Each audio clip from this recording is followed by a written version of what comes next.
सभी भक्त प्रेमी आराम से बैठ जाएं और शांति बनाए रखें।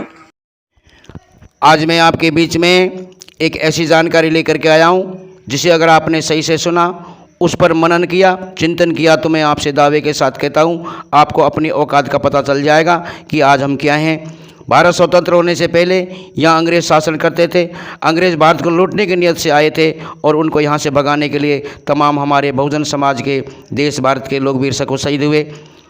लेकिन साथियों, एक पक्ष और है जिसकी देश भारत में कभी भी चर्चा नहीं होती। वो पक्ष ये है, भारत देश के बहुजनों को अंग्रेज़ों ने क्या किया। आज मैं आपके बीच में यही चर्चा करने वाला हूँ। भारत देश के जो बहुजन हैं उनको अंग्रेज़ों ने क्या दिया। नंबर एक, अंग्रेज़ों ने क्या दिया। अगर वो ना दिया होता तो आज आपकी स्थिति क्या होती, आपकी औकात क्या होती, ये सुनने और जानने की बात है। नंबर एक, अंग्रेज़ों ने 1795 में अधिनियम नंबर 11 बनाकर शूद्रों को, बहुजनों को संपत्ति रखने का अधिकार दिया। अंग्रेज़ों से पहले और भी लोग थे जो भारत को लूट रहे थे, लेकिन कभी भी इस भारत देश के मनुवादी लोगों ने, पाखंडवादी लोगों ने उनका विरोध नहीं किया, क्योंकि उनके ब्राह्मणवादी मनुवादी व्यवस्था को उन्होंने छेड़ा छाड़ा नहीं था। अंग्रेज़ों ने पहली बार ही छेड़ा तो अंग्रेज़ों के खिलाफ भारत छोड़ो आंदोलन शुरू करवा दिया। तो हम सब लोगों ने मिलकर अंग्रेज़ों के खिलाफ आंदोलन शुरू कर दिया। अंग्रेज़ों ने 1795 में अधिनियम नंबर 11 बनाकर शूद्रों को संपत्ति रखने का अधिकार दिया। ये पहला कानून था। दूसरा नंबर 1773 में ईस्ट इंडिया कंपनी ने रेगुलेटिंग एक्ट पास किया, जिससे न्याय व्यवस्था समानता पर आधारित थी। 16 मई 1975 को इसी कानून द्वारा बंगाल के सामंत ब्राह्मण देव नंद कुमार को फांसी हुई। इससे पहले ब्राह्मण अदैव था, कुछ भी करे उसको कोई सज़ा नहीं होती थी। लेकिन अंग्रेज़ों ने एक ऐसा कानून बनाया जिससे न्याय व समानता के आधार पर रखा। मेरे साथियों, तीसरा नियम क्या था, तीसरा कानून क्या था। 1804 में अधिनियम नंबर 3 बनाकर कन्या हत्या पर रोक लगाई अंग्रेज़ों ने। लड़कियों के पैदा होते ही तालू में अफीम या स्तन में, माँ के स्तन पर धतूरे का लेप लगाकर, गड्ढा बनाकर या दूध डालकर उसको मार दिया जाता था। इससे पहले बहुत होती थी। ये अंग्रेज़ों ने कानून बनाकर उस पर रोक लगाई। नंबर 4, 1813 में ब्रिटिश सरकार ने कानून द्वारा बनाकर शिक्षा ग्रहण करने या सभी जाति सभी धर्मों को पढ़ने का अधिकार दिया। कितनी बड़ी बात है, सभी जाति व धर्मों को शिक्षा ग्रहण करने का एक कानून बनाया, एक नियम बनाया। और मेरे साथियों, नंबर 5, 1873 में दास प्रथा का अंत का कानून भी अंग्रेज़ों ने बनाया। और नंबर 6, 1817 में समान नागरिक संहिता कानून बनाया। 1817 के पहले सज़ा का प्रावधान वर्ण के आधार पर था। ब्राह्मण को कोई सज़ा नहीं होती थी, शूद्र को कठोर से कठोर दंड दिया जाता था।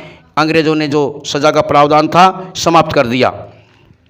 और मेरे साथियों, नंबर 7, 1819 में अधिनियम नंबर 7 बनाया। ब्राह्मणों द्वारा जो शूद्रों की स्त्रियों का शुद्धिकरण किया जाता था। शुद्धिकरण कैसा था बताइए। अगर आज वो हो तो क्या लोग सोचेंगे, क्या दुनिया रह जाएगी। वो शुद्धिकरण सुन लीजिए। शूद्रों की शादी होने पर दुल्हन को अपने यानी दूल्हे के घर में जाकर कम से कम 3 दिन 3 रात ब्राह्मणों के घर जाकर शारीरिक सेवा देने पड़ती थी। इसका विरोध करके अंग्रेज़ों ने कानून बनाया कि ऐसा नहीं हो सकता। विचार करिए कितनी बड़ी बात है। अगर आज ऐसा हो तो क्या दशा होगी देश के बहुजनों की।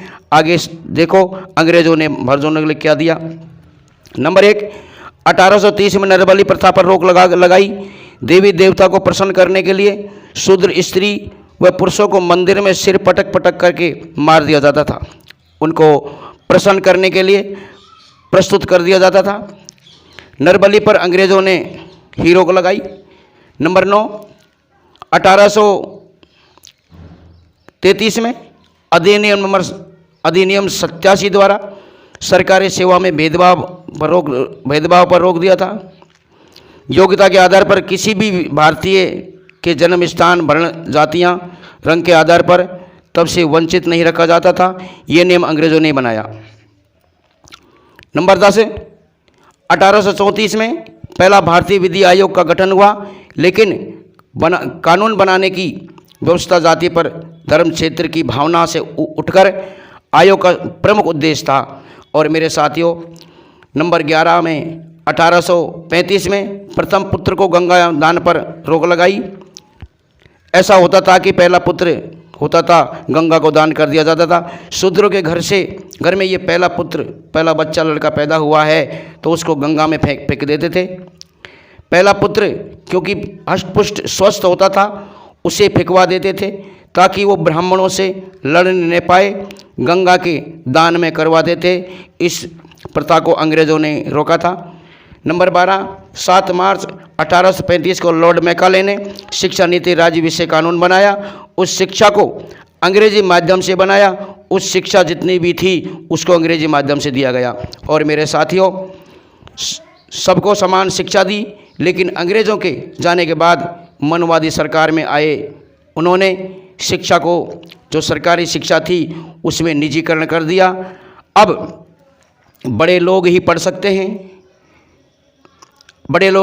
हैं, गरीब आदमी के लिए नहीं है। ये अन्याय यहाँ के मनवादियों ने किया, यहाँ के पाखंडवादियों ने किया, यहाँ के ब्राह्मणवादी मोदीवादियों ने किया। और अंतिम एक बात और बताता हूँ, ध्यान दें। 1835 में कानून बनाकर अंग्रेज़ों ने देश भारत के बहुजनों को कुर्सी पर बैठने का अधिकार दिया। विचार करो, अंग्रेज़ों के पहले हम कैसे होंगे, कैसे हमारे पुरखे होंगे, क्या हमारी ज़िंदगी होगी, क्या हमारा सामाजिक राजनीतिक स्तर होगा, हम लोग अच्छी तरह से जान सकते हैं। और ये जानकारियाँ देश के बहुजनों को होनी चाहिए। ये जानकारी तमाम 85% लोगों को होनी चाहिए। पहले हम क्या थे और अब हम क्या हैं, किसकी बदौलत में जिन्होंने छोटा सा शासन किया वो इतना दे गए, जो 70 साल से शासन कर रहे हैं वो हमसे क्या ले रहे हैं, क्या दे रहे हैं, चिंतन का विषय है। मैं अगले प्रोग्राम में फिर से आता हूं। तब तक के लिए सभी समाज को नमो बुद्धाय। जय भीम, जय संविधान, जय रविदास, सत साहेब, साहेब बंदगी।